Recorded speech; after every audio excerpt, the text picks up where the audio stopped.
There are no forests on Earth. When you read this headline out loud, even with the exclamation mark at the end, every sensible person will say that I'm out of my mind, and you will want to show me tons of photos with images of forests. I want you to believe that this is another trick. They make us think that this is a forest, when you actually are looking at 30-meter bushes. This is total bullshit and nonsense, you will say to me. Of course we know what forests look like, because we've all walked in them. Well, I expect that's how you will react, and that's fair. But after watching this video, its headline won't seem so strange to you, because you will reverse your concept of forests by 360 degrees. And now, first things first. We will begin with a well-known picture. Children see 9 dolphins on it, but adults see 2 lovers. A huge difference, don't you think? Try to see dolphins on it and see how hard it is.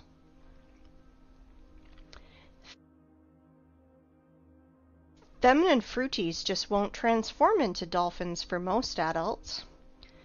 And that's funny because it's the opposite for kids. There is only one picture, but we see it completely differently. What is more, children and adults can't exchange perceptions. Why is this the case? It is simple. Eyes see the way the Matrix ordered them to, but that's not the way the real world looks. Our eyes become traitors over time. We were blinded while in childhood. The outward world is quite different. We see things through a prism of habit and experience. And this prism distorts everything completely. At 30 years of age, this prism works to protect your mind. And at 40, you could go crazy without this prism. Do you think I'm exaggerating? Look at this photo. I'm claiming that it is from a mesa that was formed from a magmatic melt from the Earth's depths about 200 million years ago. You think I'm out of my mind? Maybe you're out of your mind. You will understand soon. We'll come back to this plot of grass later. For now, remember how we bumped into this old stump. Sometimes humans even try to take photos trying to hug the unhuggable trunk of a tree. But really, think about it. Old trees are a rarity. They are all registered, they are tracked, and are being kept in reserves, like memorials of nature. There is an uproar on the internet about forests. Why all forests in the earth, even in Siberia, are not older than 200 years old? Where are all the giants? It is right that the people are in an uproar about it, but I want to look at the problem from another angle, from the side of the Earth's poles. The thing is that even Soviet biologists found strangeness in the poles, and unnatural amounts of water kept in the ice and snow, and there's an unnatural percentage of carbon dioxide in the world's oceans. This abnormal concentration tells us exactly about a worldwide fire of the past. Using simple math, those scientists come to the conclusion that those fires carried away 99% of the Earth's biosphere.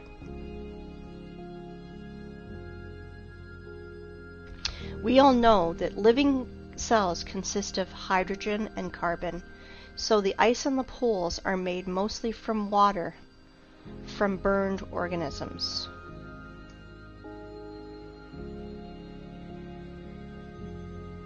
And now, think about this number, 99%. It means that everything that now grows, crawls, flies, swims, and runs on the earth is 20,000 times less in volume than before this catastrophe. 20,000 times. To imagine this, look at this picture. This piece of bread is humans, plants, animals. Just this pathetic small piece of bread on this large transport truck represents Earth's biosphere before those times. I hope you understand that today's myth of overpopulation is just pure hoax and nonsense. 100%. But here's the problem. Biologists divided this number between all the continents and only calculated into this figure the dry land, not all the ice and snow that is on the earth. And there's a lot of snow and ice. Fact is fact. But as always, illumination can come suddenly, and stereotypical thinking is to blame.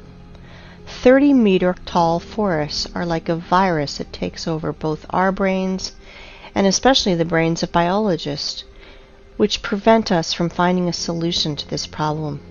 If plants can't fit broadwise, then we should fit them upwards, and then it should make sense. In this new theory, hypothetical forests of unthinkable height were drawn. And here's the thing. We found these old photos. This is the vandalous felling of the sequoias in the California redwood between 1880 and 1920. These trees miraculously survived the planet's bombardment in 1816. Just imagine how many years this tree needs to grow to these sizes. Then these terrible men come with saws and axes. 1, 2, and no more tree. In proportion of this tree, we can see a rule.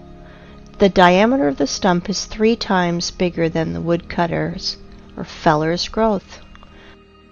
Let's look at this formula. You just think about it. You are entering a forest that is not usually 30 meters, but 100 meters. Here are your fairy forests from fairy tales and books. Forests that are lost because of such barbarians. I understand that they are just wage workers, and they must feed their families, that this is just an order from above. But if every single woodcutter refused to carry out these criminal orders, all the forests would be saved, because their demon bosses are too arrogant to do it with their own hands. And that is why I will send these merry woodcutters' defenders to a well-known place. Look at this photo carefully. They look like satanic bacterias that want to kill the forest organism. For those who think that trees were killed just because of wood materials, I want to dispel your claims. Trees are energy generators. They produce constant electricity, oxygen from photosynthesis, food. They have a root network and are programmed to exchange data. Our ancestry had a theory that trees are programmed to keep data from everything on the planet and save it in their information portal in their carbon fibers. I do not know the reason, but some sequoias that these vandals left alive even put a fence around it and called it a wildlife sanctuary. Of course, park guides will tell you tales from the crypt. How in the stupid Zoic era, stupid soars scratched their booty on the old sequoias of California. Let's summarize everything. Remains of the giant trees of the past are found. and homeless ice and snow of the poles took their place in the mosaic. It seems like everything is clear, but it is not. Nothing is so simple. If we take myths and legends of all nations, you can find lots of stories about people, animals, and plants morphing into stone.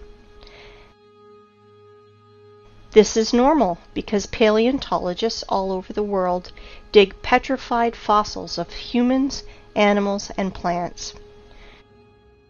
There are so many of them that old museums are overfilled with petrified fossils of clovers, frogs, lizards, pieces of dinosaurs, and so on. Frogs and clovers are fine, but what about the forests? Guys, where are the trees? Old sequoias of California do not fit here because they are made of carbon. It means they are not related to the Silicon era. Why do I know this? First off, they were cut and sawed by standard instruments. All axes and saws would break if they had to cut silicon. So where are the silicon trees, if those giants from carbon are not related to the Silicon era? Guess what? They were found. Guess where? In the same North America, in Arizona to be precise. Ah, this zone of the Aryans. There are so many things going on there. The giant quarry that is now called the Grand Canyon. Like one person under the nickname Wake Up Human said, it is an apogee of the cynicism to name quarry waste as a national park. It is not a national park. It is just a quarry. And think what the ancient Russian word's root kolo is doing in the opposite part of the world. And the root ra, I won't even mention. Here is the city of Aryans, from which left only the vortex that made Hooligan meteorite 50,000 years ago. That's how Wikipedia is telling us this total bullshit. Oh, and by the way, here are our silicon trees. I wanted to introduce to you the museum under the open sky. Petrified trees here are just scattered in the desert and also fenced. Everyone today can visit this circus called Petrified Forest National Park. In this park, petrified fossils are not common. They are unique. If turtles and frogs were petrified in pale gray boulders, then this trees morphed into semi-precious stones.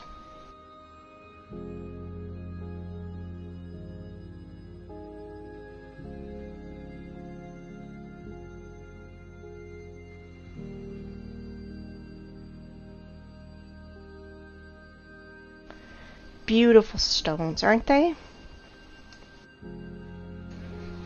It is time to take stock. All our forests are young and do not grow higher than 30 meters. Remains of fairy forests were found in the sequoias of California, and biologists put poles of ice and snow in its place. We found petrified fossils of the Silicon era and trees from precious gems. Now everything fits together, right? Or no? In a perfect world, everything fits. In our cursed hell, nothing fits. Since that time, when I was a kid and I saw petrified fossils on a TV show, I was tormented by that question. How is it possible for a frog to be morphed into a stone instead of rot like any organic body does? Let's see what Wikipedia tells us. Special rare conditions must be met in order for the fallen stem to be transformed into fossil wood or petrified wood. In general, the fallen plants get buried in an environment free of oxygen, which preserves the organic structure and general appearance. I understand this is dry British humor. If not, I will try to explain. You need some spontaneous disaster. For example, a volcanic eruption, tsunami, clay rain, which would quickly cover the frog and mammoth and make conserves from them, where bacteria won't decompose the corpse to the state of stinking manure. In other words, to make the body petrified, you need to cover or engulf the body and to compact it. According to so-called scientists, the tissue was organic, and then it magically turned into silicon. SiO2. Remember this formula. If you have ever buried your home pets, you can quickly run and dig them out. Your beloved pet is petrified, and you can put his statue on your table. Want to reproach me for such black humor? Redirect that to the official science community, which sells us such bullshit. A dead body has only two options. Dry up like an insect in a piece of amber, or the second option, just simply rot. Organic bodies will never turn into rubble. Never. This absurdity is invented to hide the truth. Magical morphing into stone is a little thing. Transforming wood into semi-precious stones, this is where the lies and ignorance become uncontrollable. Tell me how a stick of wood can become a semi-precious stone. You may have no answer, but I do, and we will discuss this later. For now, let's analyze what these gems show. I do not know about you, but I am confused by 3 points. First of all, according to the official story, these trees lost in an unequal battle against a neighbor volcano. Attention, 225 million years ago. But wait, there's more! This wood not only burned in hell's fire, not only rotted into the wet ground, against all the laws of physics, chemistry, and biology, just transmorphed into precious gems. David Copperfield is nervously smoking on the sideline. But this is not the end. Trees are not broken. Trees are sawn into even, accurate pieces. Well, I want to know the name of this brand of chainsaw that Aborigines used for this. I am joking, of course, but the conclusion is that this is not a museum, but stage theater. These trees were sawn and brought here by someone. You know, only a true fool would believe in the magical transformation of wood into precious stones and gems. Here's another question. For what purpose did they make this circus with all these scattered pieces of silicon life form? And did you pay attention to how small these silicon trees are? They are incomparable, even with the sequoias of California. But this one is simple. They are not trees. They are trees' branches, giant silicon trees. And these trees were so big that American sequoias near them look like sticks near the baobab. And while tourists are freaking out over these precious gems, no one is paying attention to the background, because everything is hidden in plain sight. To understand what I'm talking about, let's return to our favorite plot of grass. And I want to ask you, what do you see? A tree stump in the daisies? But I continue. This is mesa that was formed from the magmatic melt from the Earth's depths about 200 million years ago. Do not believe me? And now? Let me introduce to you, this is Devil's Tower, mesa, or so-called laccolith, that was formed from a magmatic melt from the Earth's depths about 200 million years ago. At least that's what Wikipedia tells us. And billions of people believe that this is mesa, laccolith, or a mountain. Really? Let's come closer to our tree stump. to look at his fantastically inexplicable columns. Let's look in the Wikipedia ones again. Igneous rock is formed through the cooling and solidification of magma or lava. Really? What a smart magmatic melt! It's just stood still and froze in the appearance of a perfect hexagonal column for 300 meters in the sky. You can synchronize your instruments with these miraculous columns. Were they squeezed out of cream injector, then tied in a bun like a broom, and then a big giant fan blew near to help the columns to curdle faster? Maybe the columns of Parthenon or Isaac's Cathedral were built in the same way. Gentlemen scientists, are you out of your mind writing this garbage? Humans, are you out of your mind believing this garbage? Claiming that this geometrical masterpiece appeared as the result of a lava fountain is the same bullshit as claiming that a racing car appears on the track because of an explosion at a Ferrari factory. Have you ever seen what a fountain of lava looks like? In those times, lava had artificial intelligence. Really? Comparative analysis. All columns are hexagonal. Why exactly hexagonal? Because the universe's masterpieces are built in this form. There are no snowflakes exactly the same, but all of them are in a perfect hexagonal shape. Bees, too, without the knowledge of mathematics, correctly identified that the regular hexagon has at least perimeter among all the other shapes of equal area, so you can fill this shape most efficiently. When bees build honeycombs, they instinctively try to make them as roomy as possible and spend as little wax as possible. Hexagonal shape is the most efficient, economical figure for building a honeycomb. Blind sheep cannot understand that our universe is fractal. That is why there is no difference in what scale you study it. In the scale of a mountain or the scale of a tree that everyone has outside their window. And now let's open a botany textbook. Let's find the structure of any plant and let's compare it with our giant stump. We won't go deep into this. We only want facts that fall into our hands from the stump's photos. So it will be useless to try to argue against those facts. I want to introduce you to the cross-section of a stem of flax. Well, gentlemen biologists, are you noticing anything? No?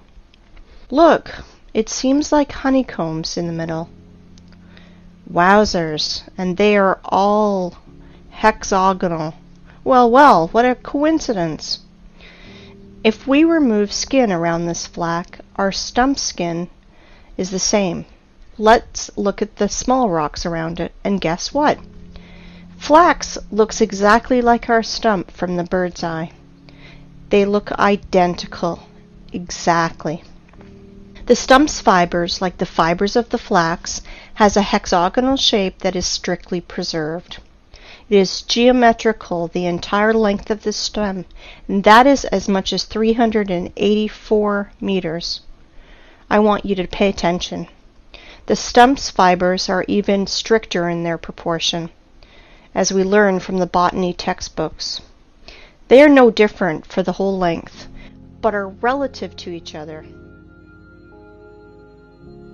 It is a branch of armature hexagonal cross-section after leaving the metal rolling mill. The fibers are not attached to each other, since they freely exfoliate and fall as the stone erosion goes. Each fiber out of our stump is covered with a thin skin, exactly like fascia, a thin sheath of fibrous tissue enclosing a muscle or other organ. As you see, petrified skin contacting winds and moisture is cracking, exfoliating, and showering, and this is direct evidence that the fibers of the stump consist of at least two components placed inside each other. Fibers do not go into the ground vertically. They gradually bend to transform into the root system like every tree does. As you can see, the official story of spontaneous and accidental solidification of lava is 100% bullshit and falling apart quickly. In 1977, Hollywood made a film called Close Encounters of the Third Kind, with Devil's Tower playing the main role, where we were told 100 times that this is a mountain where we can meet aliens, but this garbage is suitable for fools only. But where were your eyes, gentlemen? Hey, biologists, geologists, paleontologists, are you here? Do you study the world in a welder mask? And now, let's find out the height of the tree, which was a stump one day. Let's use the formula that I mentioned earlier. The diameter of our stump is 300 meters at the base. So if we calculate 300 over 20, we will get the height of, are you ready? 6 kilometers, 19,685 feet. Just think about it. Everything is learned in comparison. I think we can put a big fat dot in here. Devil's Tower is a giant stump of a giant silicon tree with all the attributes of a normal stump that everybody's seen. But we should not underestimate the matrix that keeps all the cattle in the stables. I am sure that after such clear evidence, there will still be deep sleeping people who will ask for more. If you think that that's all my arguments, I want to disappoint you, because I have so many trump cards up my sleeve, and I will enjoy every moment that I will throw them on the table. Well, we figured out everything about this stump. Let's move to another one. Yes? And you thought that this was the only one? You just need to remove your blinkers and you will see so much. Let me introduce to you Giant's Causeway in Ireland. Notice something familiar? Take a closer look. Again, hexagonal columns. Wow. If you did not notice the similarity to the Devil's Tower's fibers, you must be 100% blind. This is the same giant stump, but now it did not come out of the ground. This tree grew right on the sea's shore. The Giant's Causeway consists of almost 40,000 columns of such geometrical proportions that all the bees in the world would be jealous. Of course, all nerds declared it to be a national nature reserve. Like I mentioned before, as one person named Wake Up Human said, it is an apogee of the cynicism to name quarry waste as a national park. In which connection is quarry waste here? I will say later, but guess what the official science bleats about this Irish stump? Giant's Causeway is an area of about 40,000 interlocking basalt columns that result of an ancient volcanic eruption. Volcanic eruption! Please tell me how to stay calm and not erupt in a fountain of swear words in the direction of this science society. It is hard, very hard, but I will try because our enemies only want us to do it. I have only 2 questions. First of all, how many years was C.C. Campbell in a coma?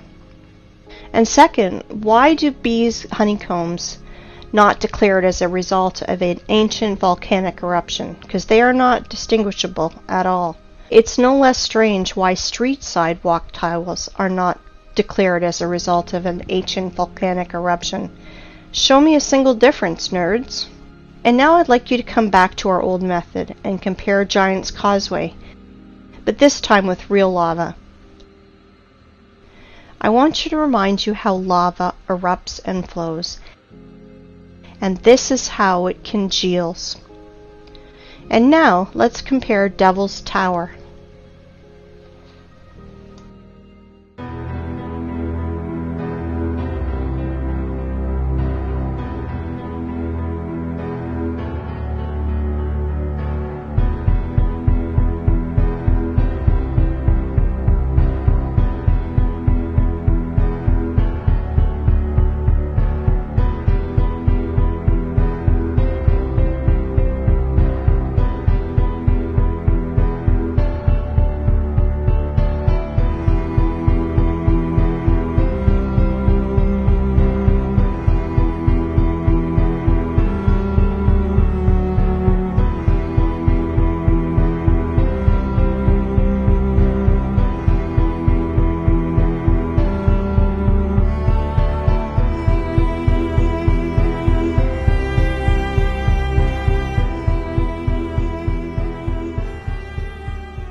And now let's compare with Devil's Tower with Giant's Causeway.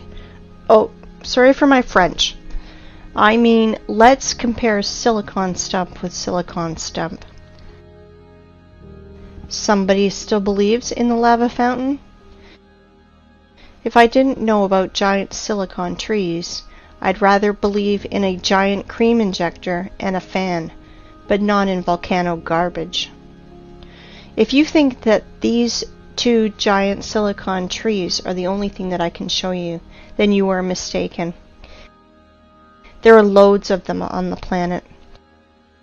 The funniest thing is that normal people do not realize that they are stumps.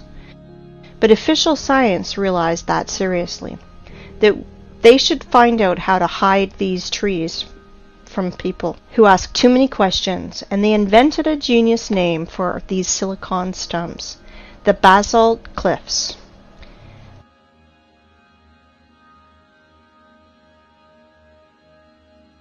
I want you to pay attention to these two pictures, where fibers hang from the ceiling.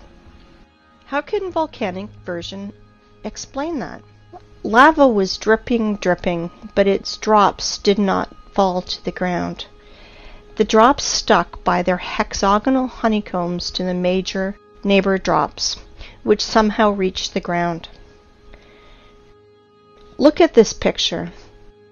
Just an everyday photo with this girl. It's good. But the only thing she does not realize is that she's sitting near the stump of a silicon tree.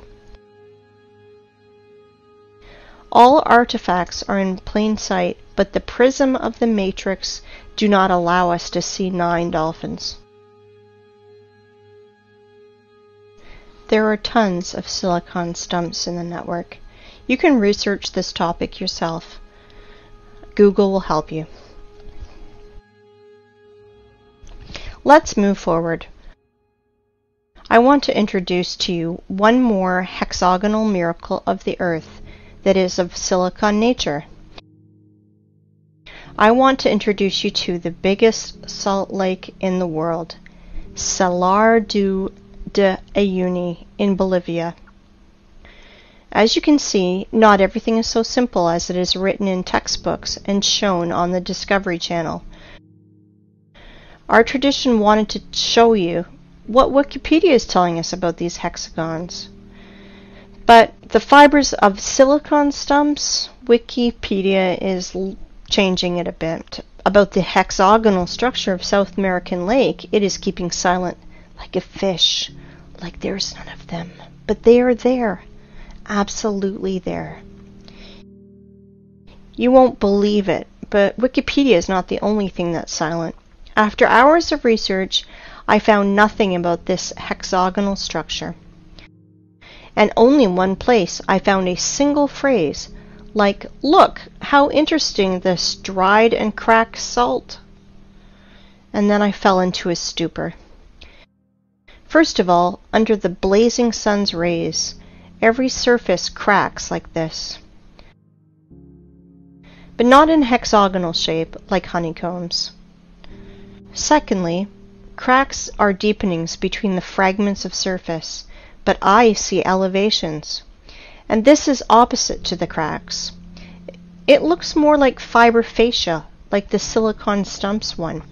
And the third thing, why is all the salt surface in exactly a hexagonal shape? If the official story is not a sensible explanation, let me tell you my opinion. As Wake Up Human says, there are no salt lakes, just sludge settling tanks. I agree with him, but this is not the case.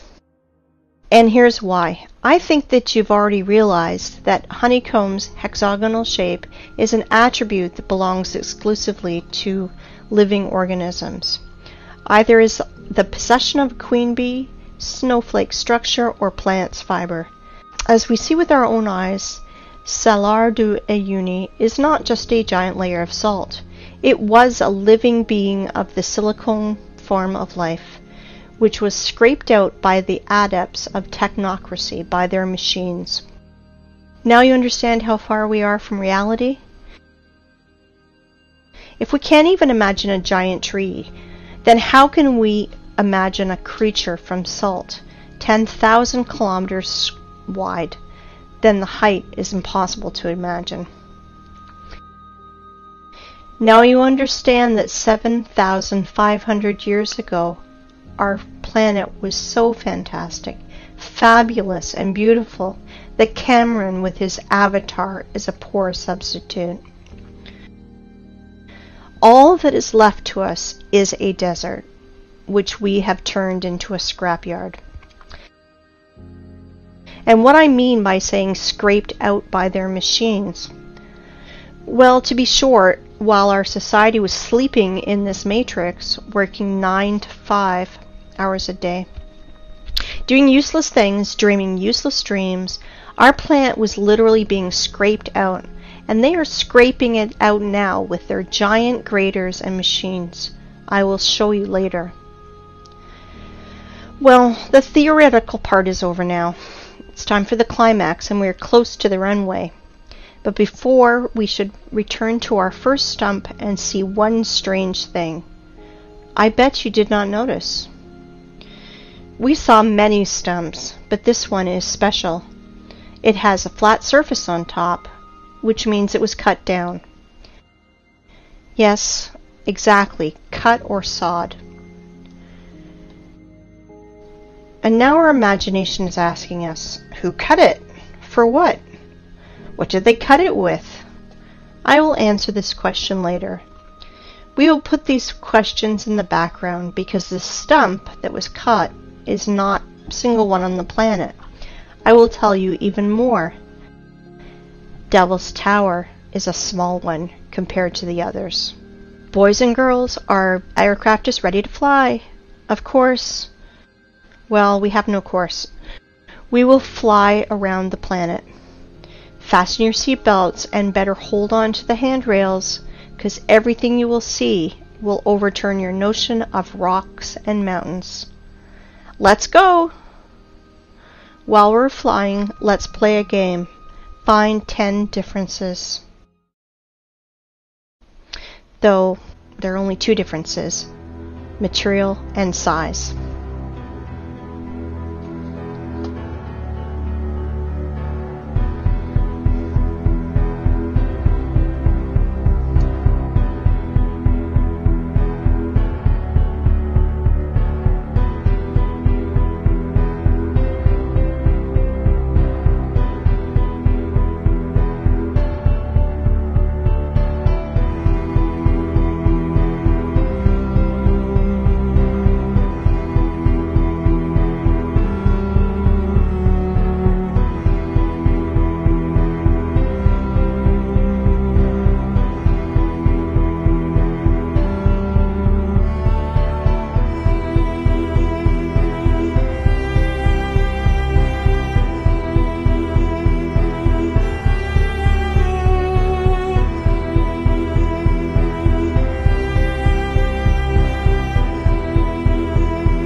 These stumps are sticking out everywhere on the whole planet.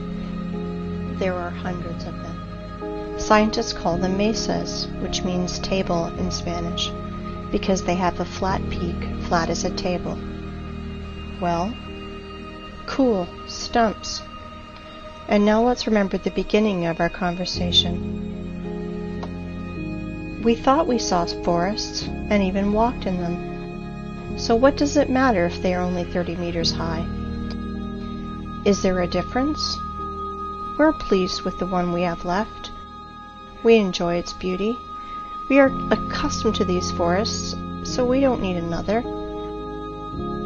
Then we discovered that the old forest was preserved in the US, which is described in fairy tales and myths, giant 100-meter sequoias. This is the picture our mind draws when we hear the words fairy forest. Let's think about the sequoias in California and the prism of matrix forces, otherwise our mind's protectors will melt, because Devil's Tower is actually a 6-kilometer high tree. But realize that Devil's Tower is a young plant compared to other trees on our planet. For example, this mountain in Cape Town in Africa is really impressive. This plateau is 3 kilometers in diameter. If we multiply 3 by 20, we will get a tree of 60 kilometers high. Do you have any clue how big its branches are? On one of the branches, you could easily place a huge residential area with all the shopping malls, schools, and parks. Just imagine how huge it is. Of course, your mind will never see that this mountain in Africa is really a tree that is 10 times higher than the Devil Tower tree, 60 kilometers higher. But guess what? That's not the limit. In the work of Russian scientist and poet Alexander Sergeyevich Pushkin, we can read about giant fairy oaks that was on the Bayan Island near Lokomori, and we now believe has been killed by our government. That oak was supposed to be at the center of the earth and was some 100 kilometers high. Not sure how high, but for sure higher than the Cape Town one. This oak was the biggest plant on earth. Remember in the beginning I mentioned our prism of the mind that helps to preserve it but distorts reality? Ask any person to show you trees on the right photo, and he will immediately put his finger on the green on the ground. Without noticing that it's only pathetic bushes, it looks more like moss in comparison to this size. But definitely not a forest. Now you understand why we can't find 9 dolphins? But do not dwell on fish and stumps. Once again, I urge you to think in planetary sizes. If instead of dolphins and stumps, we see lovers and mountains, imagine what is hidden from us with a curtain. That is why the apocalypse is translated as curtain opening. Do you understand now why I mentioned this matrix prism in the beginning? Through which we are looking, and it turned out that we see nothing. The real world is different. I can call today's state of society a real dream, and the sad part is it is not figurative. You know, in the Russian language, the word tree is spelled D-E-R-E-V-O, de-re-vo. The word ancient tree is spelled D-re-vo, and the word ancient trees is spelled de revnost. It means in Russian language, the language of the Aryans, time, when giant old trees grew. Interesting, isn't it? Well, let's put all that in our pocket and continue our flight. I think you will ask me, and maybe it's time to ask questions. Who cut down this forest? Why did they cut it? What did they use it for? No, it is too early to ask that. We know that the whole face of the planet was covered by giant vegetation. So we can ask ourselves, where did all the other forests go? The thing is that this so-called mesa are just single ones, because only the best were chosen for cutting.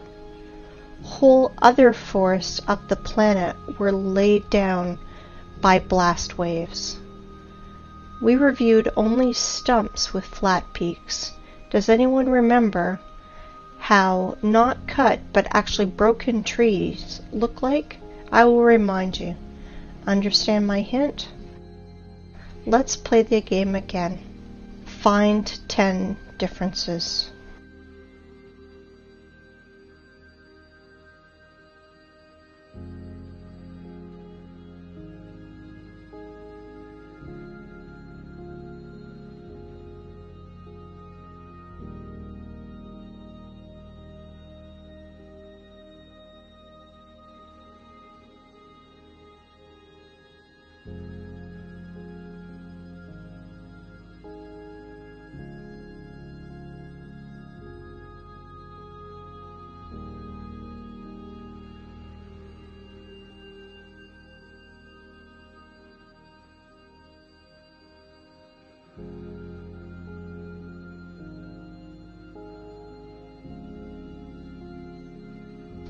I think you understood the meaning of my words. So I want you to look at the highest stumps of our planet. They were mined like a quarry and were broke by blasts. For example, the tree Everest.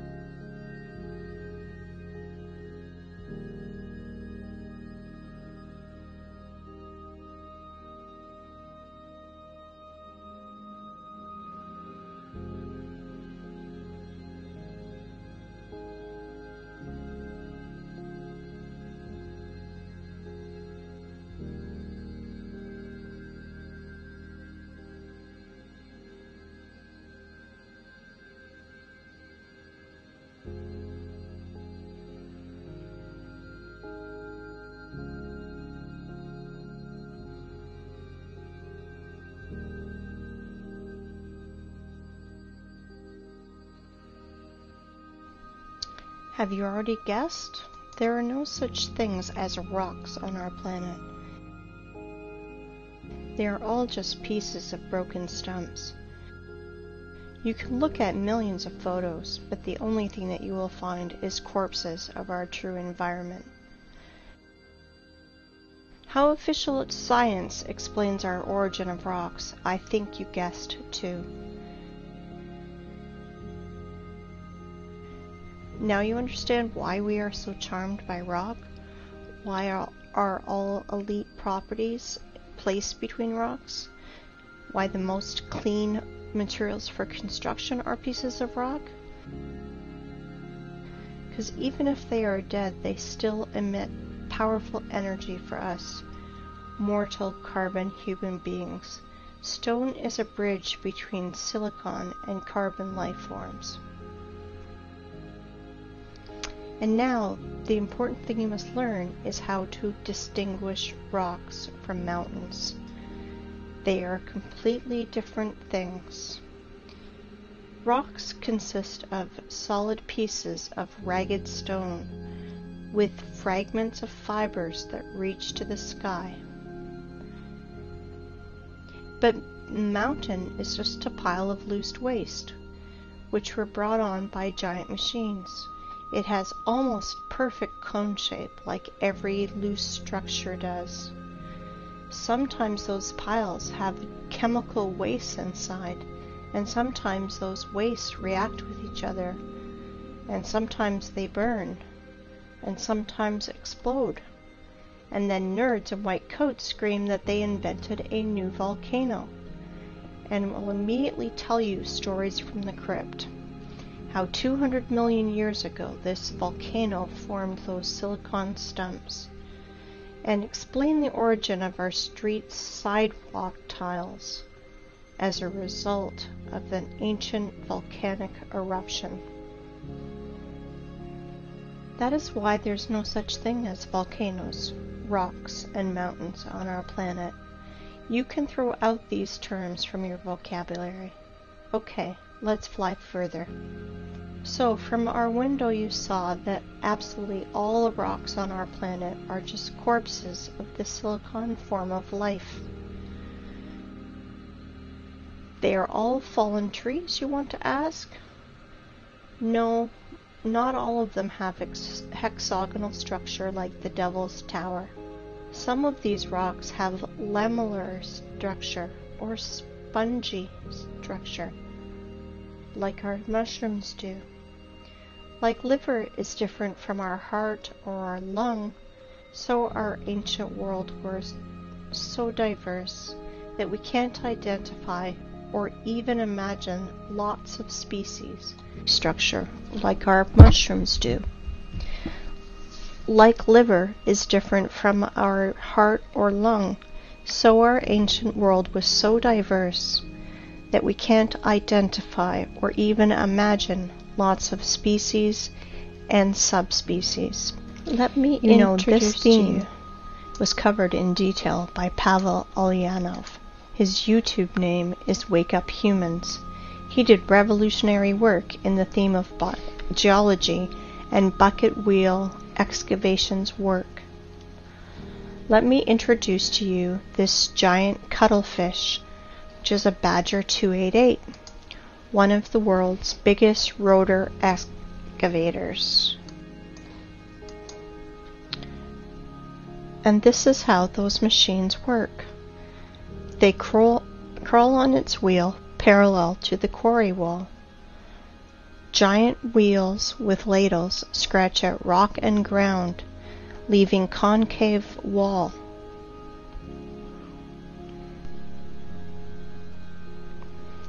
Geologists must be hypnotized in schools while they are students, because why else would they call quarry waste miracle of nature? Like, for example, this cliff in Australia. Want to laugh? If you do not believe in the idiocy of this last stage, just Google wave rock and check the official explanation. 100% unbelievable how people buy into this. Some people will ask which stone was part of the living plant and which not.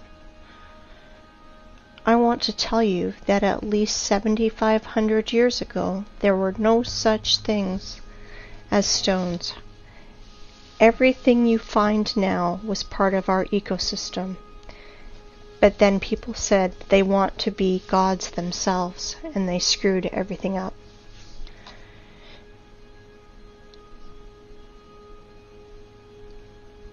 I want to ask you, open your minds.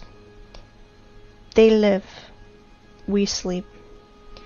But they not only live, they're also killing our planet. They are doing it right now while you're watching this. Wake up, humans. You must review all the instruction they gave you in elementary school, middle school, high school, history, geography, geology. Open your mind. I want you to look at these photos.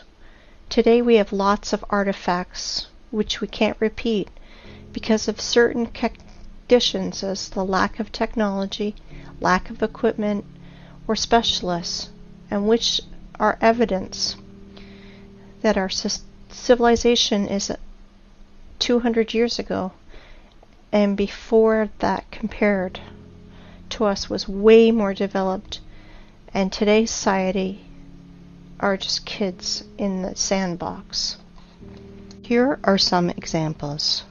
Bubbleovo Bath, 1784 to 1820.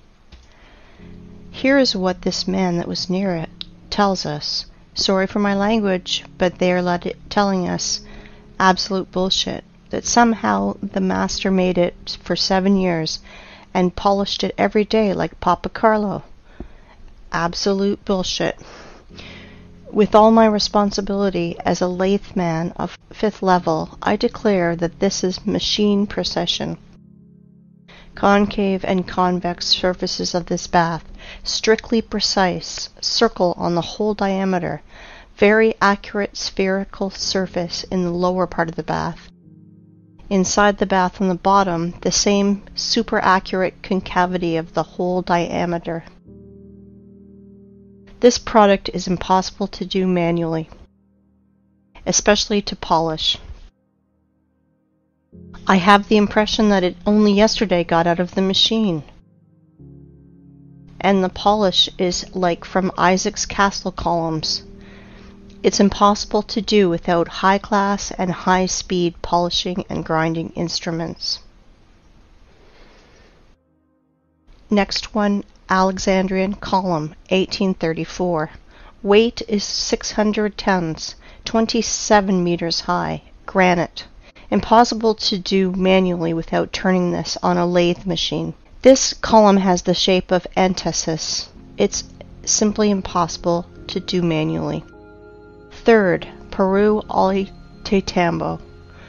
Polygonal docking of blocks. Weight is 40 to 120 tons. The level of adjustment you can see for yourself. Blocks are aligned in 3 dimensions. Capella San Severo. Made from a single piece of marble. This is impossible to do without an advanced CNC machine. For the last 50 years, there was nothing even close to the complexity of this execution. Nothing has been done by any sculptor, even with the advanced CNC machine. Marble tombstone on the monumental cemetery Strangellano Museum in Genoa. 6. Stone bridges in Sevastopol. Each polygonal stone of the bridge is essentially a single sculpture. An example of modern work. The stone on the left. By today's standards, it is considered quite acceptable. All cities on this planet were built of stone in the antique style, with pre-designed layouts of streets, avenues, embankments, and so on. All cities had a stone bastion wall. The construction volume, which is often equal to the construction volume of the whole city. Somewhere between 1780 and 1815 we experienced nuclear war. And it is likely not the first time in the world, which resulted in a nuclear winter in 1816. A year without summer. The Anglo-Saxons called it 1800 and froze to death. Here are some screenshots from Google Earth. Photos of nuclear craters in the territories such as Belarus. Such craters are easy to find. White traces around craters are broken limestone, the basic material of that time.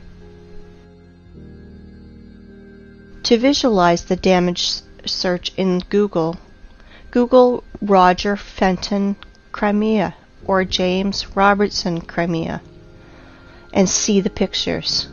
And you will see the photos of these first war photographers that were sent to Crimea in 1853 after the nuclear war to take pictures of the siege of Sevastopol. Compare vegetation then and today. This is an example of a photo of Sevastopol by Fenton. Until the 18th century, houses were built entirely of limestone. for cutting were used advanced machines to make perfect parallelepipeds. Here are some photos of a house in Crimea. All houses in all cities of old USSR are covered in clay for 3 or 4 meters. All houses that are deep in the ground for 3 to 4 meters and have such good quality. It takes 200 years, and during the Soviet era, such masonry of limestone is considered to be very good. This is Eski Kurmen. Illiterate guides will tell you that this is one of the cave cities of Crimea, where people lived. And when I asked about this track, I was told that this track was done by cartwheels of local nobility. And this is another so-called cave city of Crimea. And this is a modern quarry where limestone is mined. This photo is made before the revolution of 1917. You can see that from the limestone is accurately cut segments, the bottom of which runs the railway and where a house stands. And now a very important photo of Inkerman Quarry, the name Champani, made in 1890. You can clearly see cut passageways through the hill, 100 meters in width and 80 meters high. Under the vertical wall we can see small pieces of limestone and limestone crumb that fell off because of working saw machining. In the cut holes we can clearly see houses. Some of these holes are beginning of catacombs, some of which extend for hundreds of kilometers. They conducted a large-scale underground mining of limestone. In the days of the Second World War, in the catacombs were hospitals, warehouses, headquarters, and trucks freely drove in and out of these catacombs. By the way, there are ancient catacombs in any city of the world. Near Odessa, there is a catacomb that is 2,500 kilometers long. Everything they tell us, rocks, canyons, ravines, cliffs, are just nothing more than quarry wastes. And there are very old quarries over there, and many fresh ones. This is a white rock in Belogorsk, near Crimea. It is a limestone quarry. The wall was formed as a result of the cut slope of the hill. Want to see more? Look at this passage from which a huge mass of limestone was taken. They lied to you. And guess what they call it? They call it the Valley, a beautiful wonder of earth. Check this out. This is an old photo from the 19th century. The mound of the vertical walls of limestone chips are not yet overgrown with vegetation. This is an old painting from the year 1855. We can see ancient giant quarry wastes in the background. Are you impressed by the scale of mining in just little Crimea? I want to tell you more. There is no cubic meter of land probably 100 meters deep over the entire earth, which would not have been in its time mined, milled, masticated, and discarded. It is not a planet, but a giant quarry waste pit, where in the most violent and barbaric way the entire periodic table of Mendeleev is extracted. And now, look at these photos and pay attention to the tiered structure of the quarries and mines. The rotor excavated tiered cuts are massive. It is a formed structure with right angles when viewed from above. And now I want to show you the mountains, ridges, gorges, canyons, cliffs, in almost uninhabited ways. Often they are named by the people who discovered them. Are all academics and professors of geology and other science nerds too blind to see it? Mountain on the Kola Peninsula. I do not know the name. Mountains on Antarctica that were only discovered in 1820. Antarctica. Here are even the traces of the heavy machines and equipment. Greenland. Watkins Mountains. Look at the scale of the mining. Greenland. The flight from Frankfurt to Los Angeles. Gunbjorn. The highest mountain in Greenland. 3,700 meters. No problem. Almost completely gutted. Svalbard, Norway. Aurora Borealis in the background of quarry waste. Antarctica, Transantarctic Mountains. At the foot, the traces of machines are still visible. Antarctica, Transantarctic Mountains. Quarry systems. Pay attention to the background. Mount Kailash, Tibet. The height is 6,638 meters. Have you ever seen in our time heavy mining equipment that's raised to such heights? Goblin Valley State Park, Utah, USA. Gloss Mountain State Park, Oklahoma, USA.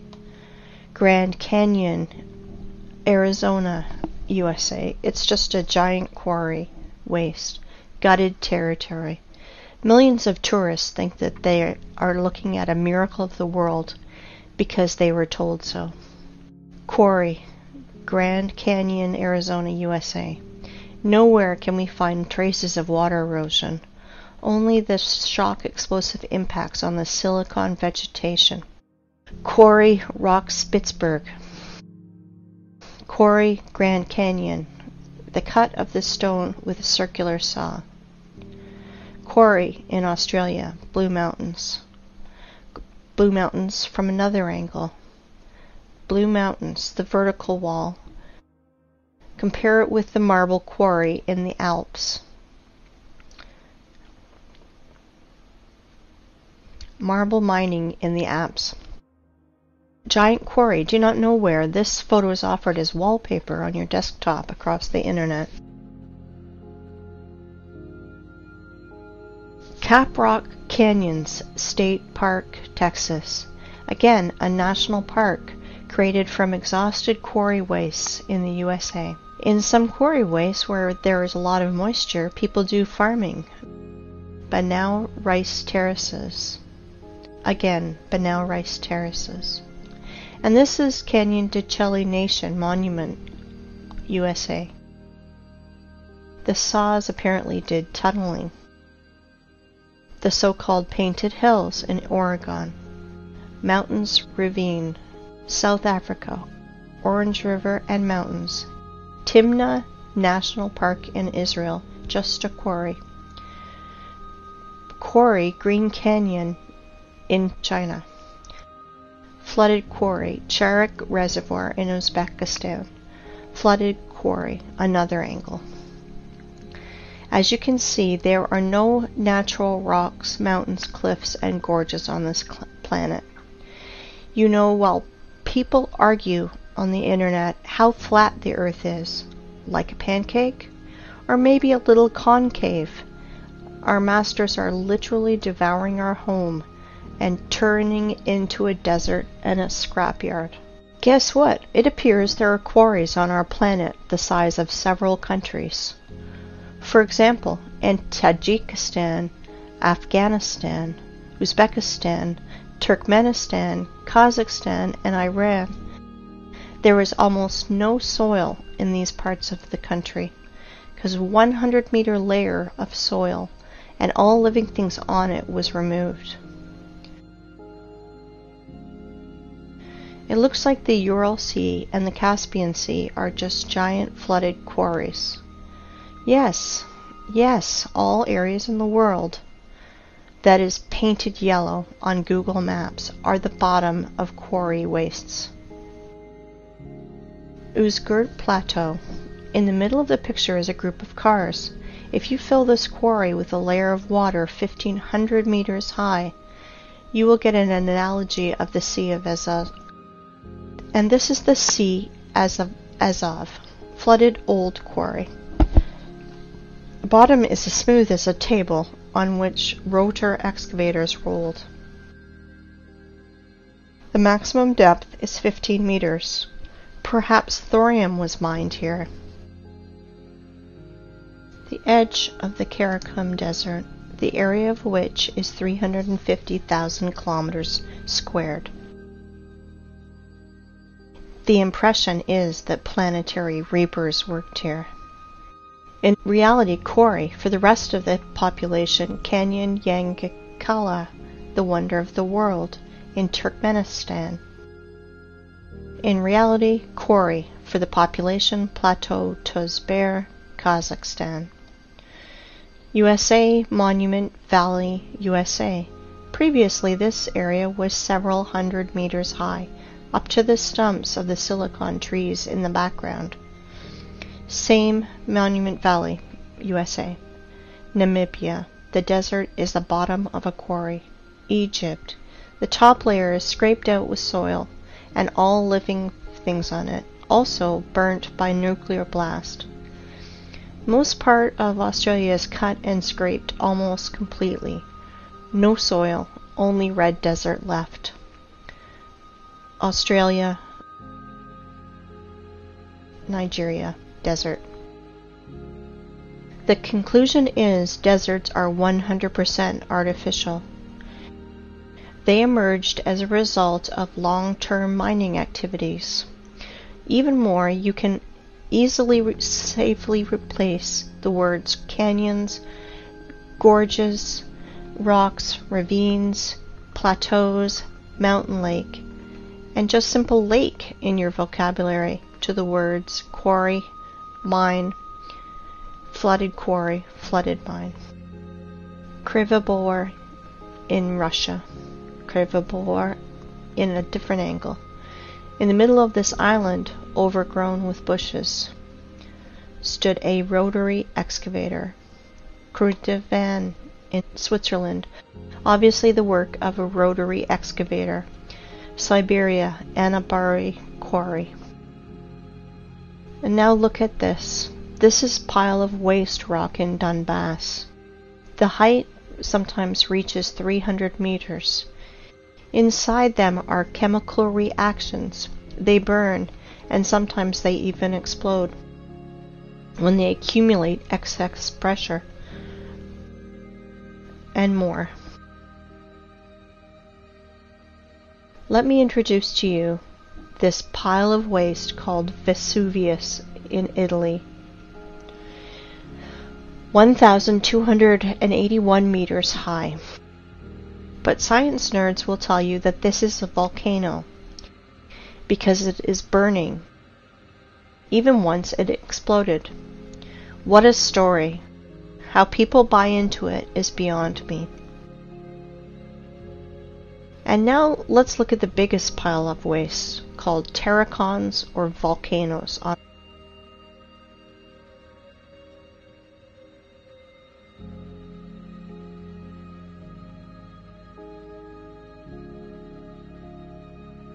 This is Terracon in Fujiyama in Japan. People, if you think that our masters lie to you, you are still sleeping. If you think that the earth is flat, you are half awakened. We are on a desert and a giant quarry that we are turning into a scrapyard. Since we can trust no one, maybe it's time we think for ourselves. Really think about what you've been told your whole life and question everything.